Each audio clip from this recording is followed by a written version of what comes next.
And look, I took issue with it because what I said is, if you change the title to "I'm trying not to hate any other group," there's universal outrage. Like, you can't write an article saying "I'm trying not to hate Jews," because people's response would be, well, why would the default position be that you hate Jews? That's irrational. Same thing, hey, I'm trying not to hate blacks, I'm trying not to hate gays, I'm trying not to hate Muslims. Everybody's response would rightly be, well, but why is the default position that you do hate them, right? And then look, I said, even in a case where, let's say there's an individual who, they never knew any black people. You made all the comparisons except the ones that mattered. It would have been a better comparison if you had said, I'm trying not to hate white people, I'm trying not to hate heterosexuals, I'm trying not to hate the cops. I'm trying not to hate the cops, by the way.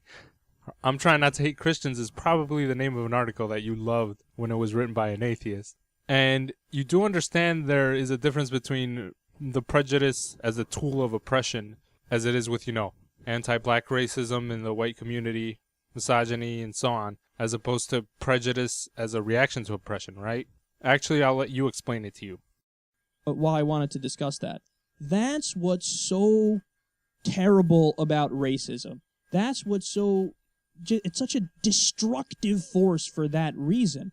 Because you've now made it logical for him to respond like that, for black people to feel like that. Mm-hmm. If there was no white racism and whites didn't enslave black people and there was no discrimination and there was no Jim Crow and we were all just open and happy from the beginning, right? Mm-hmm. Then Malcolm X would not have had those beliefs. He wouldn't have had those beliefs if there wasn't a gigantic grain of truth in what he was saying. So, and they did a thing about this in like the 1960s or some shit. What's his face? Mike Wallace. They did a special called "The Hate That Hate Caused" or something like that. And what it was about is because of white supremacists, because of the KKK, because of segregation, because of discrimination, because of Jim Crow, that led to the equal and opposite reaction of black supremacy and hatred towards white people and this anti-white mentality. Mm-hmm. So it's the hate that hate produced. You can't blame them given the context and the perspective and what was happening in history at that point. So that's one of the biggest problems with racism that nobody talks about, is that you've now made it logical for people to respond in that way. Like, in a vacuum, that would be a stupid thing to say, that black people are superior and that white people are the devil. In a vacuum, that's stupid. Mm-hmm. But given the context and the perspective, it makes sense. Not only do you perfectly understand this when it comes to race, but you even call anti-white prejudice by black people reverse racism. I don't call it that. That's your word. And people in the comment section are always like, Kyle, why do you call it reverse racism and not just racism? You're passing it off as if it doesn't matter. Are you a racist against white people? Another one, quote, hating your oppressor is justified. Don't you dare compare that with racism and discrimination against marginalized people. Idiot. Yes, hating your oppressor is justified. But the issue is, who is your oppressor? Who is your oppressor? Is your oppressor the men who are actually oppressing you, or is your oppressor all men?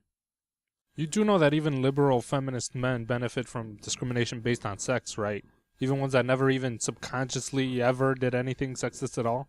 It wasn't just two men that abused the author. The whole of society protected these men, and thereby did this to her. Now, I did a little exercise, and I looked through the Secular Talk YouTube archives to see how we've covered women's issues in the past, to see if I'm such a terrible misogynist and I'm a terrible sexist who, my man feels get in the way of me being rational. I don't even know what that means, man feels, and I didn't even bother to look it up because I know it's some new age thing where people try to shut down an argument by saying something witty. It's like, oh, you out-snarked me, I guess I have to shut up now. Addison outsnarked Kyle. Right, because you're not snarky, Kyle. You don't mock. You're not inflammatory ever.